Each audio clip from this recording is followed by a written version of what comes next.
We love Life Day. Life Day is so awesome. I want more Life Day. Quick, everyone watch the Star Wars Holiday Special. Yeah, don't do it. Your life will never be the same again. You've never seen B. Arthur like that. Oh my god! I just put Art like Carney. Art Carney. Yeah. And we're live. Han Solo. Yeah, we're live. Yeah. Oh, there it is. I thought for a moment that I was missing my Christmas dick, so I now have it. Okay. How's it going? How was your day, man? Good. I'm tired for some reason. We did 2 shows last night. We did two.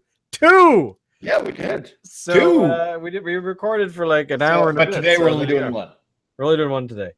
Today is, of course, the Advent calendar, the beer Advent calendar, which is, I keep wanting to call it the Snow Case. That's not what it's called. It's called Season's Greetings from Parallel 49 as well as Central City Brewing. And this is the one I have today. Number 8. And drum roll, please. Okay, here we go.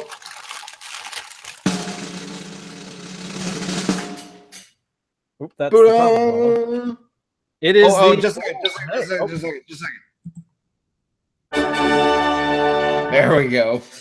It is the Red Racer Winter Ale. It is a strong beer. Again, they just want us to be hammered the whole time. I think so. That's what this Christmas is all about. A classic Red Racer brew, has a smooth balance of winter spice with Northwest hop flavors. The hops add a bitterness to the back of the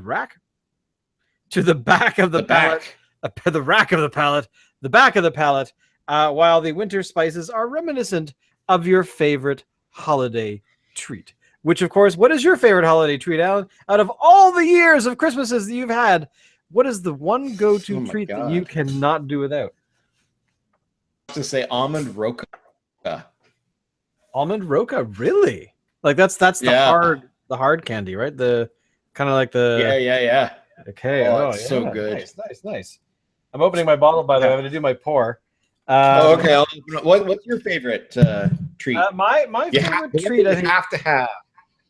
The one thing that I have to have, absolutely, without fail. Let me think. I think that is going to be shortbread. Oh, okay. Good call. Because it can be incredibly delicious with things like tea. But there's just something about it that I look forward to every year because you don't get it the rest of the time. Check this out. Check out this color. Look at that. A nice sort of tan, a lot of effervescent stuff going on there. I got a decent head. Yeah. That's actually a decent pour as well. I don't know how I'm not getting a lot of lacing. I'm not getting a lot of lacing. Can you please explain to us what lacing means again? Yes. So that is the residue that the head leaves on the glass as you're drinking it. Now, as I swish it around, I can see, okay, I'm getting a little bit of lacing now. I've got a lot of lacing right now, but gripping that glass is going to be... Okay, I've got a little bit of lacing. That is spicy. That is a spicy beer. Like not a hot, like here's a ghost pepper in your nose. But this is actually a decent. Now I've actually like all these other beers. I've been looking for to see if anybody has given any reviews online on them. I can't find a review on this one. Really? And I think that could be because when I look up Red Racer Winter Ale, right, I'm getting a lot of stuff from an old beer that they used to brew called the Red Racer Winter Ale. So I'm seeing reviews from it has a very similar logo. The alcohol by volume is different. The IBU rating is slightly different, and the IBU, which they've been, but otherwise the label is exactly the same. Yeah, I mean it's pretty much identical. So I have an IBU rating. This is just a redo of, I believe, their winter ale that they produced almost 10 years ago. It looks like people are saying that it's. I mean, sorry, people are saying some of these reviews, are like in 2011 and 2012. But again, I can't be sure it's the same. Honestly, we can't be sure 100% that it is the same beer. However, it is the same brewer. Why would they change it? But again, maybe they haven't made it for a little while. Maybe this is something that they had a little while back. Because all those reviews on Beer Advocate are. Let me think. I'm just going to go back in time here. For what it's worth, all the reviews look like they're pretty good. Yeah. So it looks like they go from 2008 to 2012. So this could be very well a beer that maybe they skipped a few years, and then this particular Advent calendar came up, and they're like, that beer that we used to make? Yeah, that one. So why not? They still have the recipe. Yeah. The alcohol content is a little bit less. A little bit less. Yeah, it says that it was 7%. This one says it's 6%. So either that's a typo or they have. I mean, again, that's another indicator to me anyway that it potentially is just something that they've come back to, and so they've changed it up a little bit. You never know. People might have actually been having it and then I don't know, collapsing because the alcohol content was too high. Although, didn't we have an 8% last night? I seem to recall. I've put the bottles away, but yeah. So. Can't complain. I gotta say, I'm enjoying this one though.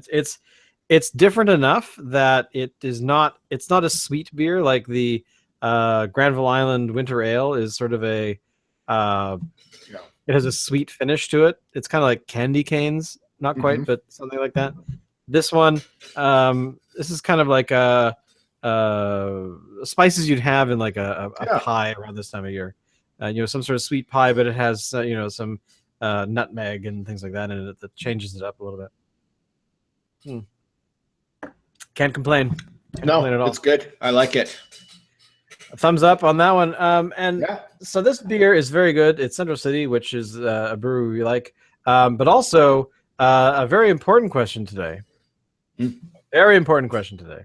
Okay. Alan, are you going to go into your backyard and build yourself a backyard ATST? Just a question. No. It has been done. I know it's been done. I've seen it. It's so cool. So, I think you should get out, get a shovel, head outside before it starts to snow, and start the foundation. Yeah. Maybe I'll build a snow AT-AT. A snow AT-AT. Actually, that's not a bad idea either. That would suffice. That would suffice. Right. I wonder if we get enough snow for that. Out here, no. You'd have to find a mountain. You would have. I wonder how hard it would be. Like, I mean, to build the legs and everything is fine, but then to bridge between the legs for the body. That how would you probably require? Well, as long as no one stood on it, you might be able to pull it off if it's wet enough and freezes enough. But I don't think it would last too long. By the way, for anyone who really cares what we're talking about, Alan and I were just watching this video that popped up in front of my face just now. A gentleman who has a YouTube channel who is like a special effects guy. He's a stuntman. He has a background as a plumber and electrician and stuff like that. Has made a YouTube channel where he builds very nerdy things. And I have actually seen him before today, although I didn't realize it. Because somebody sent me a video, I don't know, not too long ago, about a guy who built a hover bike, and this is the same gentleman. So it was like a bike that you could sit on that had these large fans below it, so you could Oh, right. Okay. So this is the same guy, but this is a project that he did in the backyard of, I guess, his own home, which is what it says in the description, where he built a 5-meter tall. He's calling it an ATSCT, I think. I don't know what that is. I would just maybe it's an actual scaled down version of an AT-AT. Maybe I don't know. Who knows? So I'll have to look that up. But essentially, yeah, he built it, and it's like a playhouse for his children, where the head moves. It has lights for where the visor would be for the people to look out of. The guns move, I guess, on the front. because there's a couple of guns on the sides. They don't fire though. No, which is probably on purpose, although maybe probably difficult to do. But then it has a little staircase ladder that comes down from the bottom, and then inside on hydraulics. On hydraulics, yeah. And in the inside, there's all this stuff, Star Wars memorabilia and things. And there's a screen at the front that must play movies or something because, or do something because it looked like a game console. Yeah, screen. Almost exactly. So I guess he's got 2 kids that look like they're probably under the age of 10, and he did this because he's crazy. But you said something earlier about the neighbors, and I don't know if I were a neighbor, and I was not a Star Wars fan, I might be a little unhappy about it. But it doesn't make any noise or do anything really. So but if I was a Star Wars fan, I probably wouldn't care. You know what? If I was a Star Wars fan, and I am, and it was next door, I would care. Because that thing looked monstrous. I mean, it was bigger than his own house. You'd want to play in it, right? Well, I'd want to play in it, but after a while, after the novelty wears off. I'm very unhappy about what you've built in the backyard, and I'm very upset about this, and I really would like to play in it right now, because otherwise I will be very angry that I haven't played in it yet. And then 2 months later, dude, can you build some hovering like No. What you do, the neighbor should build like a snow speeder. Or like the big radar cannon things, stuff like that. Well, they got the cable in the back and they're spinning it around the legs and one more. All right, Dak, let her go. Wait a minute, that's not actually it. Dak bites it. I feel sorry for Dak. I feel like I could take on the entire empire myself. Petulant child. Oh my god. Well, and to finish off today's brief conversation, Star Wars Christmas special. We hacked on it yesterday and the day before, I think. But I found a full copy of it on YouTube. It was in the Crafty Boys recommended viewing list, right at the very top, and it had a couple of notes about what they had done. They removed, I guess this is the best copy of it that people have been able to find. There's no such thing as a best copy of it. They digitally cleaned it up. And they removed, I guess, the station it was on, the little ad they had in the corner. They removed a bunch of stuff. But the animation sequence with Boba Fett in it, apparently they took that from a Blu-ray release of that. Where I don't know where that is. Who knows? Where's that? I have no idea. It's in this video now. So yeah, so there you go. It's out there still. The Star Wars Holiday Special, as it's called. Broadcast, of course, for only one time back in December of 1978. And George Lucas, I think, was quoted as saying he would like to travel around the world and smash every single copy with a sledgehammer. Or something like that. He's not very happy about it. So that didn't come to pass, but it's of course featured in the thing that brought it back to my mind about a decade or so ago was a Weird Al music video where it was the White and Nerdy, I think, was a parody of some rap song, and he was seen in a back alley trading, getting a secret copy of that particular holiday special. So would anybody like I mean, I watched it a couple of times. It's really awful. I don't understand why anybody would go out of their way to trade for a copy of it or buy a copy of it or anything like that. I mean, it's garbage. It is complete trash. Well, I think it has become part. Is it because it's so forbidden? I think so. It's definitely about how forbidden it might be. Ooh, which reminds me, I haven't changed my calendar. I need to do that.